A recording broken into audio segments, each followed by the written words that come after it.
Welcome to HealthCast, the heartbeat of health IT.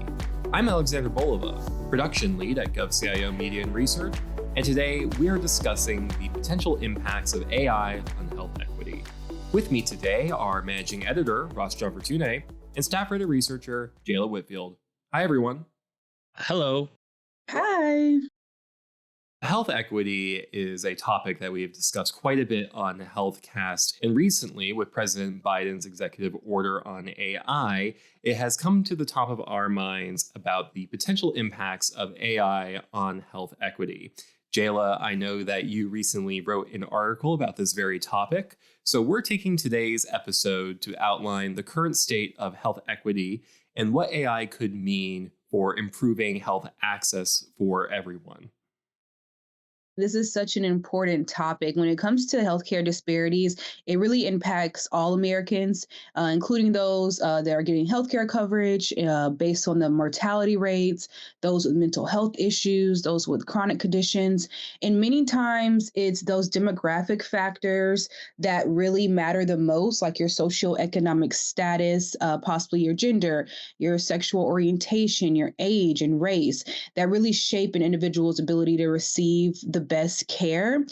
During the final week of October, the Healthcare Information and Management Systems Society, known as HIMSS, they held a Global Health Equity Week, and this is something they do yearly. This was the first time that I was able to attend, and I really enjoyed it. It was a 5-day period dedicated to get people involved, and they hosted several conversations about actionable steps to reach health equity.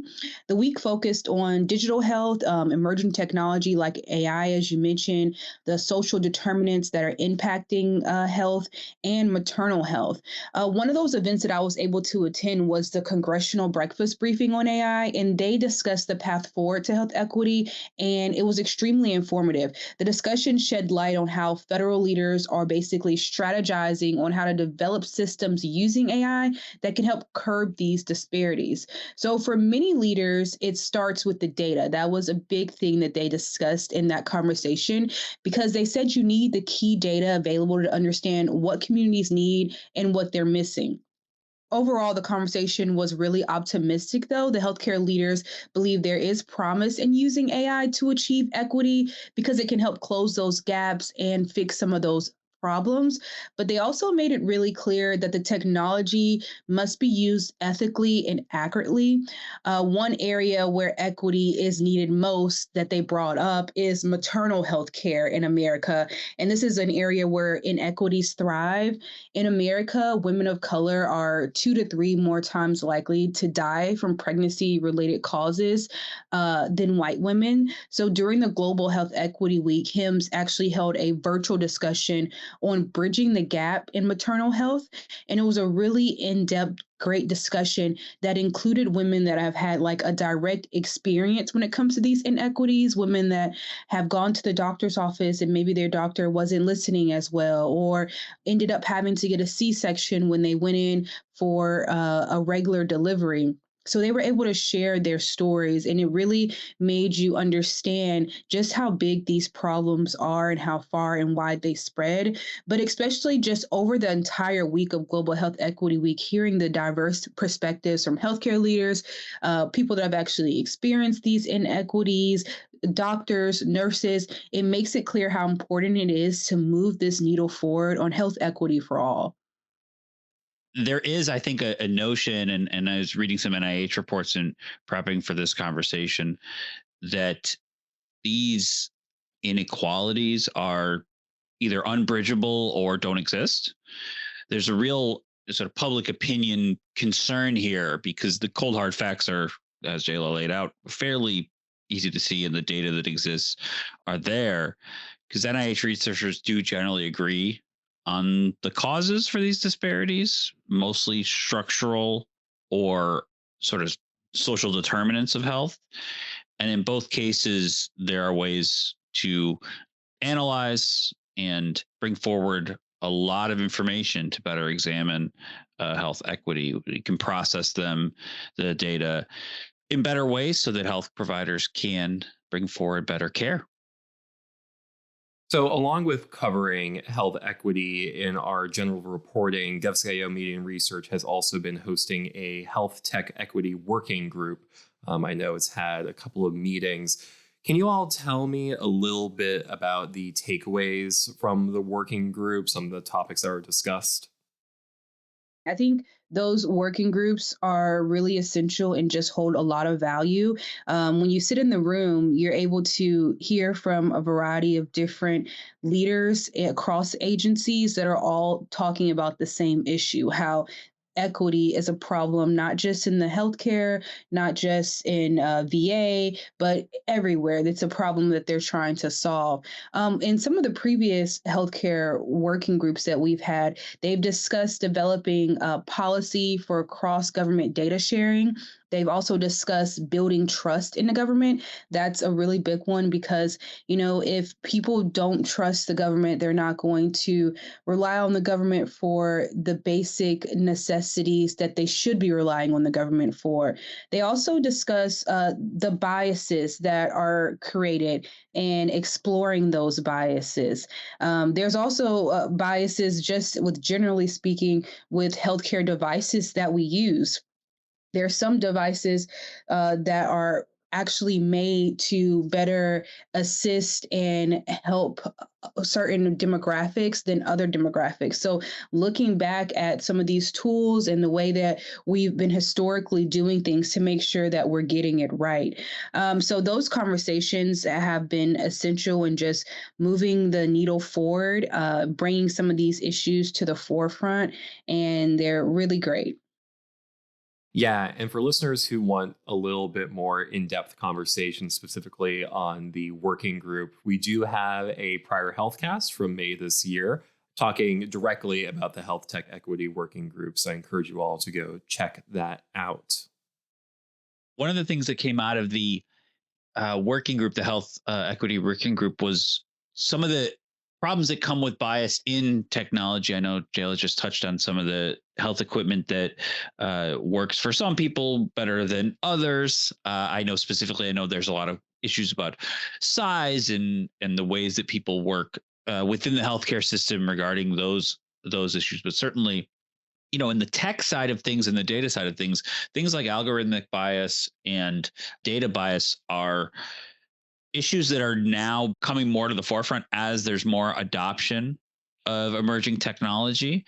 And obviously recently we have this executive order on AI, and the health agencies are really working within that. But I think we do want to look at AI more and more and the ways that it can be beneficial or detrimental going forward.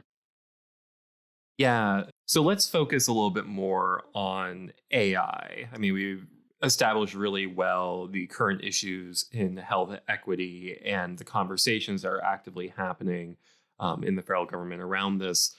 But with AI specifically in mind, how can that technology help shrink health equity disparities?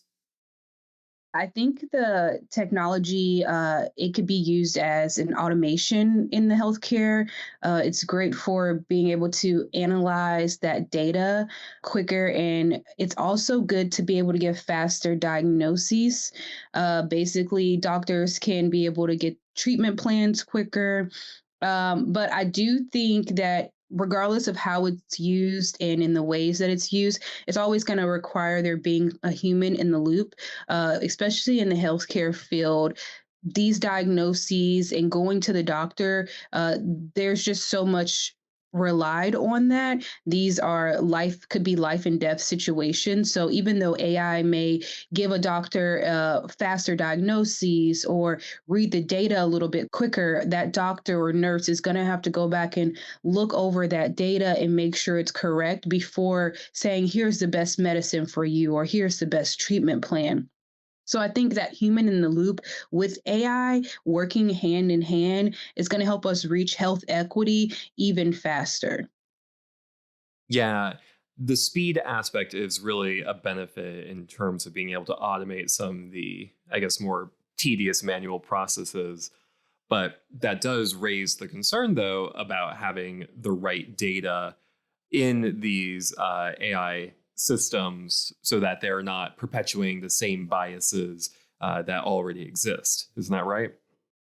Yeah, data is always going to be key and essential. And that's one of the key things they talked about the Global Health Equity Week is how important data is. And when you think about the healthcare ecosystem, we have a lot of data, more than some agencies may have. So when you're going through all of that data, assessing it, it's really going to be a shift in taking those paper copies, going to the electronic systems, in order to be able to involve technology in how a patient's life has gone from the beginning to the end, or beginning to their treatment plans.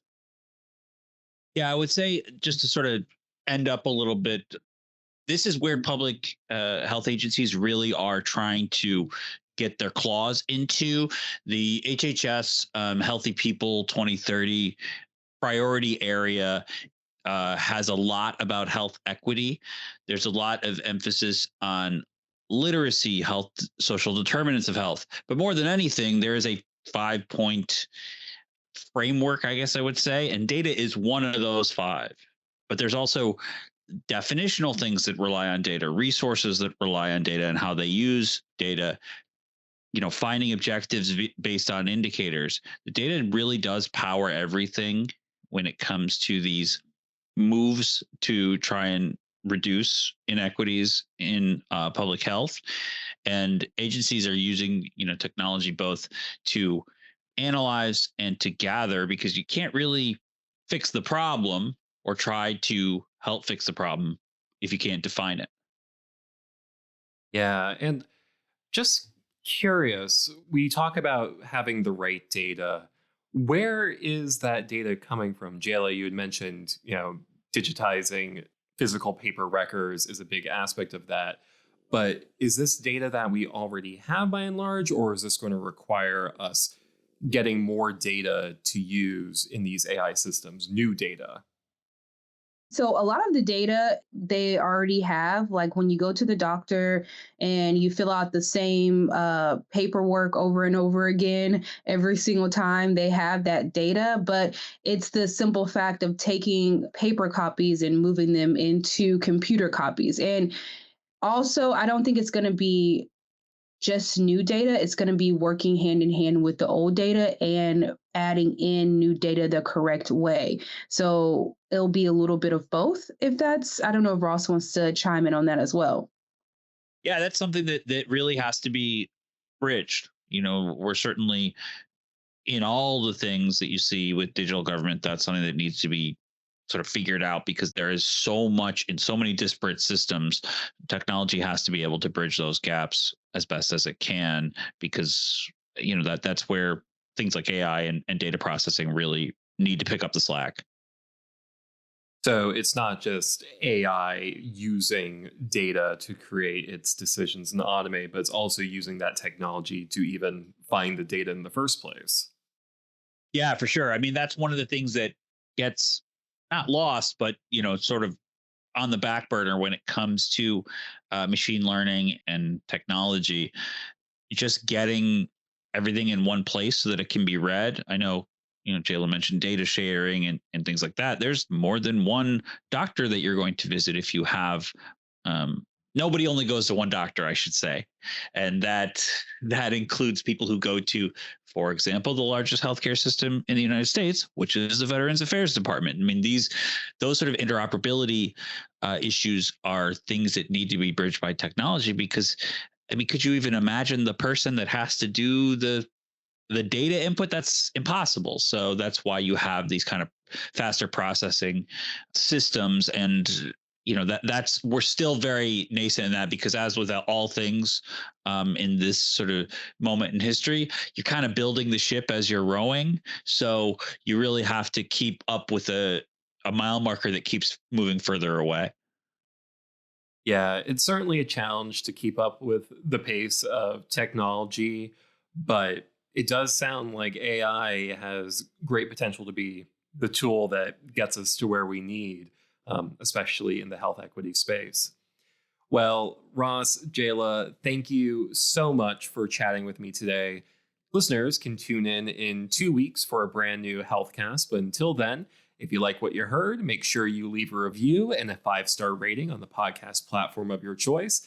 And hey, tell a friend. We always appreciate growing our audience. I'm Alexander Bolova. I'm Ross Gianfortune. And I'm Jayla Whitfield. Thank you for listening. Healthcast, along with GovCast and Cybercast, is a production of GovCIO Media and Research. For more podcasts and to check out the other shows, head to govciomedia.com. Watch out for new episodes released every Tuesday and Wednesday across our shows. You can follow all of them on your favorite podcast platform. And if you like what you heard, make sure to let us know by leaving a review. And if you have any topics you think we should look into, contact us at newsletter@govcio.com.